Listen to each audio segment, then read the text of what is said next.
প্রকৃতি ও ঐতিহাসিক ধারাবাহিকতাকে এগিয়ে নিয়ে চলেছে পুরুলিয়ার গড়পঞ্চকোট।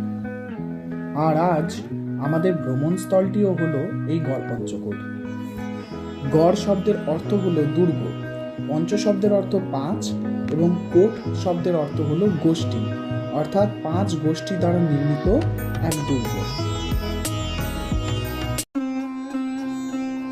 গড়পঞ্চকোটে প্রবেশ করতেই সবার আগে যেটা চোখে পড়বে সেটা হলো মা কল্যাণেশ্বরীর আদি মন্দির।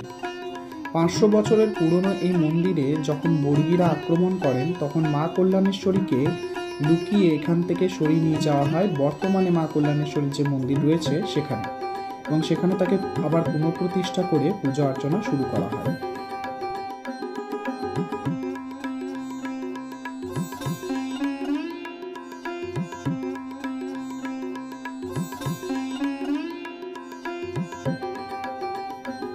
কথিত আছে ধরেশ্বর জগৎ সিংদেও পরিবার নিয়ে একবার পরিভ্রমণে বেরোন। তখন তার সন্তান সম্ভাবনা স্ত্রী ঝালদার কাছে এসে এক পুত্র সন্তানের জন্ম দেয়, কিন্তু জন্মের পর তারা ওই পুত্রটিকে মৃত মনে করে ওখানেই ছেড়ে চলে যান। পরে ওই পুত্রটি ওখানকার আদিবাসীদের চোখে পড়ে এবং তারা ওই সন্তানটিকে উদ্ধার করেন এবং ওই সন্তানটি দামোদর শেখর নামে পরিচিত হয়। আর এই দামোদর শেখরই পরবর্তীকালে পুরুলিয়ার 5 আদিবাসী সর্দারের সাহায্যে গড়ে তোলে গড়পঞ্চকোট রাজ্যটি।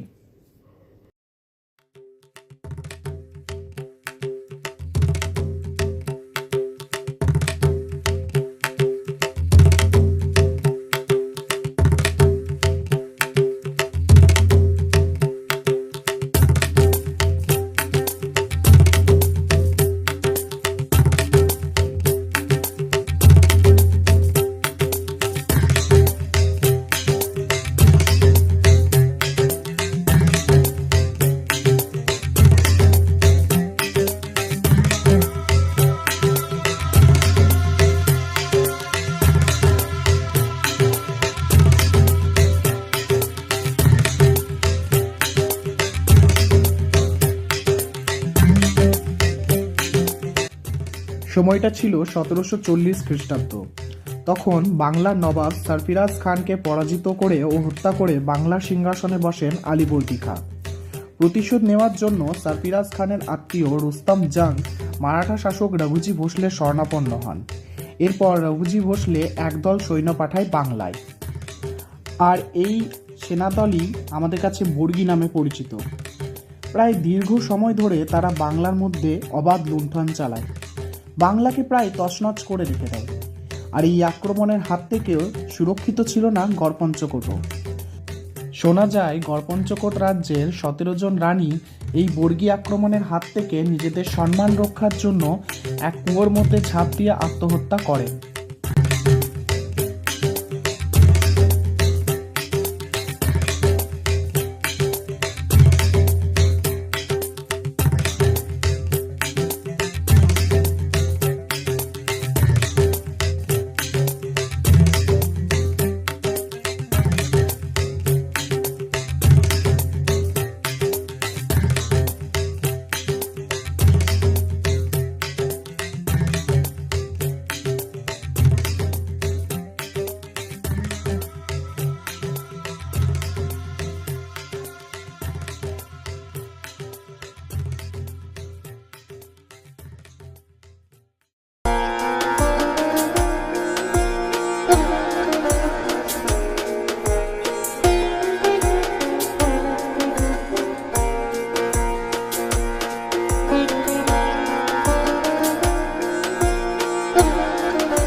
গড়পঞ্চকোটে বেশ কয়েকটি টেরাকোটার পুরনো মন্দিরও লক্ষ্য করা যায়, কিন্তু দুঃখের বিষয় হলো রাস মন্দিরটি ছাড়া বাকি সমস্ত মন্দিরগুলি আজ ধ্বংসের মুখে।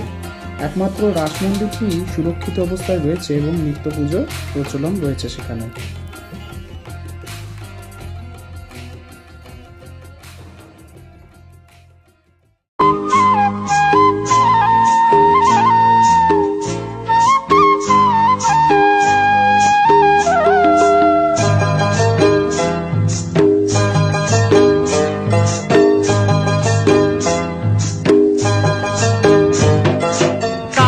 জলে কুচলা তলে ডুবল সনাতন, আজ সারা না কাল সারা না পাইছে দর্শন।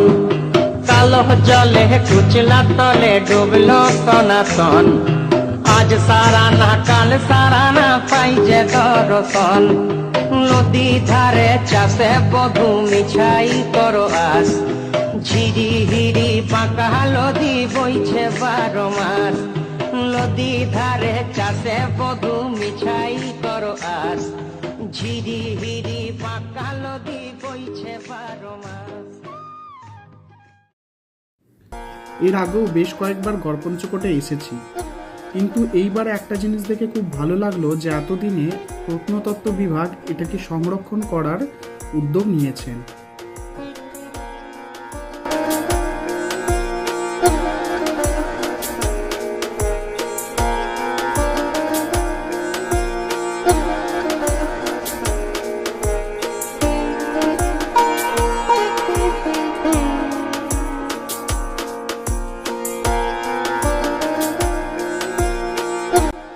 তো বন্ধুরা, আমার এই ভিডিওটি যদি আপনাদের ভালো লেগে থাকে আর পরবর্তীকালে এই ধরনের বিভিন্ন জায়গার ভিডিও যদি আপনারা দেখতে চান, তো চ্যানেলটি অবশ্যই সাবস্ক্রাইব করে বেল আইকনটি প্রেস করে দেবেন, যাতে পরবর্তী সমস্ত ভিডিও নোটিফিকেশন খুব জলদি আপনাদের কাছে পৌঁছে যায়। আর কমেন্টের মাধ্যমে অবশ্যই জানাবেন ভিডিওটি কেমন লাগলো।